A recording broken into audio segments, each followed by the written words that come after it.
So this was a poll that I put out on my YouTube channel a few days ago, and many of you guys responded to it. However, this is kind of concerning to me. So submitting your music to music supervisors has been sort of one of the, I guess, go-to pitches or go-to ideas for a lot of musicians, artists, producers in the sync licensing business. And there are a lot of people that tell you, you got to just learn how to pitch the proper way to music supervisors to get your music placed. I am not understanding how that is a feasible strategy at all. I'm going to explain in this video why I don't think it works. It doesn't make any sense at all.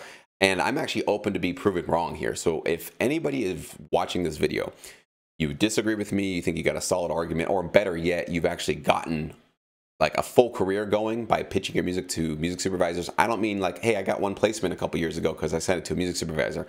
Not interested in those stories. That's great for you. But I'm talking about full-time, consistent income, constant placements, building up a catalog, building up potential future income royalties, and not just getting one track or 4 tracks licensed throughout, a period of a year or two.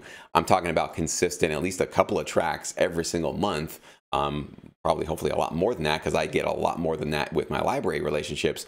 But I want to know how submitting to a music supervisor makes sense, and maybe something that I'm completely missing here. I could be completely wrong in my assessment, but this was the poll. And so I asked, does it ever make sense to pitch your music to a music supervisor? The first was yes. People, those of you that agreed, that said, yeah, well, because they have a direct connection to the project. So about 30% of you guys said yes. No, the chances of them placing my tracks are too low, about 20%. But the biggest one is, I just don't know, which I think is a really cool, honest answer, because I think this is where a lot of producers and musicians and artists are confused about this stuff, because you do have a lot of people telling you, you gotta, search on IMDb and LinkedIn, you gotta find these music supervisors and you gotta look at their projects and you gotta pitch your music and all this stuff. And I'm still not understanding how that makes much sense in terms of long-term, secure, and reliable passive income and any income going for you. Okay, for me, this seems like playing the lotto. Submitting your music to a supervisor, to me, feels about the same as going to the grocery store every day and buying a lotto ticket and calling that your retirement plan. It seems just as silly to me. Again, maybe I'm missing something. I'm totally open to that. So please do, as I'm going through my little argument in this video, if I'm missing something, if you think I'm totally wrong, if you have evidence or you have experience to prove me wrong, comment below. I'd love to talk to you. I'd love to read your comment. I'd love to maybe even have you on the channel so I can learn something, because maybe I'm just missing something. It's very possible. It's just outside of my awareness right now. But first, the reason why submitting your music to a supervisor doesn't make much sense is, how many submissions of music do you think these music supervisors are getting every day? I've talked to many of them. I've known many of them, and it's actually over 100 usually every single day. Sometimes it's in the thousands per day. I'm not even a music supervisor myself, and I can't tell you guys, when I go to my LinkedIn profile, every day there's at least 5 to 10 musicians or producers sending me their music. They don't even know who I am. I mean, maybe they just see that there's something associated with sync licensing, so they think that I can place their tracks. But if I'm not even marketing myself as a music supervisor or somebody that can place your music, and I'm getting 5 to 10 a day, what do you think they're getting? And these are major music supervisors that have these huge projects that they're working on, right?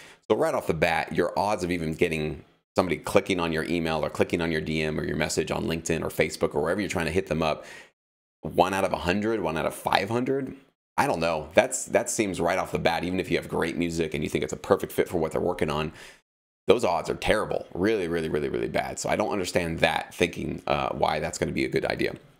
Now, secondly, you are, no matter who you are, you're going to be seen and perceived as a potential legal risk for a music supervisor, because they don't know you, right? First time you're sending music to them, and even though you might tell them in your email, I own my rights, I own the copyright, I can secure the publishing, I can secure all these things, I'm a one-stop deal, you can basically just secure everything through me, I'm good to go. Those are just words in a DM. Those are just words in an email. Do they really mean that the music really is copyright secure, that you really do control the publishing, that there aren't any other co-producers or co-writers, lingering out there that have a claim on that music that will cause a problem for their music supervisor, for the project later on? How do they know that you've used all cleared samples? You might tell them in an email, you might write a couple of words down and say these are cleared, but how do they really know that? So if you're somebody they've never met before, somebody they've never done business with, you're just going to be, even if you are completely being honest and you have everything cleared and you are being truthful, they don't really know that. So they're going to see you as a potential, well, it's a 50-50. If I work with this person, might work out, might not. I don't know. What's their track record? I have no idea. So you're basically just seen as somebody that could be causing potential problems for them. So that's also working against you.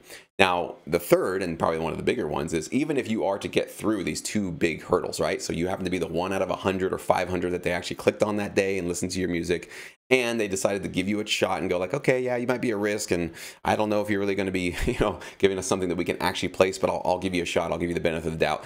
Get through those massive hurdles. Well, now the third biggest hurdle, I think, is your, let's say, track or style of music, whatever you're sending to them, maybe it's even an album, has to be the right type of music or the right track for the right project that they happen to be working on right now at the exact right time right now. So you basically, I see it as kind of like you're trying to take, it's like target practice, but you're not just shooting like a arrow at a board.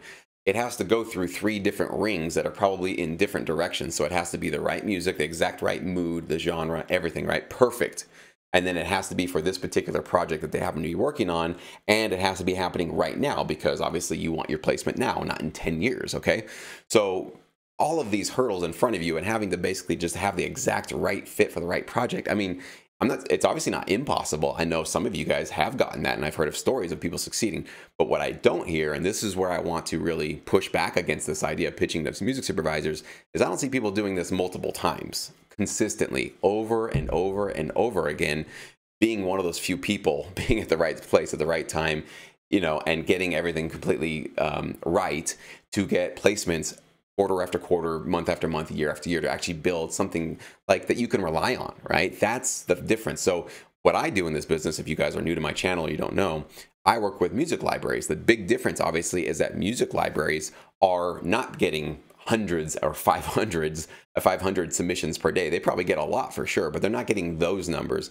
And most of the time when you are working with a music library, a production library, you're probably approaching them with a different mindset than going to a music supervisor. Music supervisors are usually getting like a lot of artists, singer-songwriters, people who are trying to be more public facing. They have a lot, and there's a lot more of those actually online and in the world that are trying to get their music exposed through TV film. And that's why they're going the music supervisor route.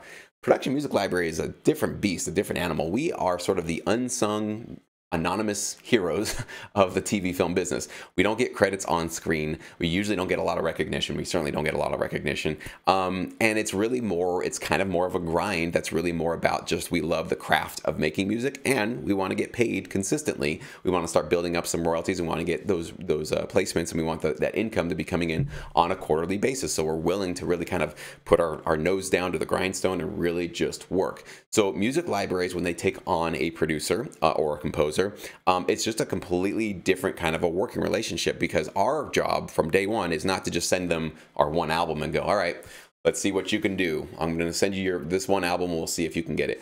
It becomes a constant and a connected hand-in-hand working relationship. So with every library that I've worked with, I have consistently, like right off from day one, after they accepted my first album or first couple of tracks, immediately ask them, what are your clients looking for? Can I maybe make some music in my genre of expertise to steer towards those projects and hopefully help you guys out serving your clients? And then it helps both of us out, because I get the writer share, the library gets the publisher share.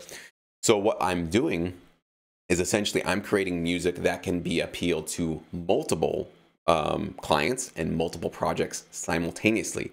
That's what's different about music libraries and trying to submit your music to one music supervisor. Yes, I guess you could say you're submitting music to multiple music supervisors constantly over the place. I guess that would be the counter argument to that you are still having a larger amount of pull. But again, you still have to go through that. You're the 1 out of 500 that each one of those is going to pick that day, or remember to go back to your email in 5 months and go, oh yeah, that one producer that sent me some hip hop music back in July, I think I need to use his music.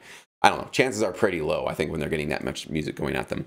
So back to the libraries. Libraries, you are basically putting out a larger catalog of music and having a conversation with your library so that your music can be used for multiple different outlets and multiple different clients. So for me, because I've done the library route, my music has been in primetime network TV shows, in cable reality shows, in sports, in films, in promos, in commercials, on the radio. I haven't had any video game music yet. Maybe one day I'll get that. But dramas, crime shows, you name it. Okay, streaming shows, pretty much almost all different types of content I've been able to serve, because my approach is more like casting a net, creating a system for gathering a lot of different placements. I feel like this music supervisor pitching route is like hanging a single pole into the ocean and hoping that you're going to catch something. But it's a tiny little hook and it's a massive ocean, and there's a lot of other people and artists and musicians casting their poles as well. So I just feel like that approach is like the lotto. It doesn't make a lot of sense. So with my quick little argument here of why I think libraries make a lot more sense, especially what I'm really talking to, I'm really speaking to those of you that really think sync licensing is your full-time focus, okay? So if you are an artist, well, you know, I don't even know if I'd actually maybe revise that. I think if you are an artist and you're trying to get just popular, you're trying to like kind of get viral and just have more exposure, I still don't think going to a supervisor makes much sense. Going to a sync agent is probably better, because a sync agent could be working with multiple supervisors and multiple projects. So you have one agent, but that one agent has access to a lot of different projects. A single music supervisor is usually working on one, maybe two projects at the most. So again, you're just kind of like really, I don't know, shooting yourself in the foot there. So let me know where I'm wrong. Let me know what I'm missing out on. Let me know if I'm completely upside down on this and that I'm not seeing things correctly. But I really don't see this, and it really frustrates me to see a lot of people, first of all, going in that direction, and also that a lot of people are not even aware that that's probably not the right way to go. So hopefully after this video, I've convinced you it's not. But again, let's get the conversation going. Put your comment below. Let's talk.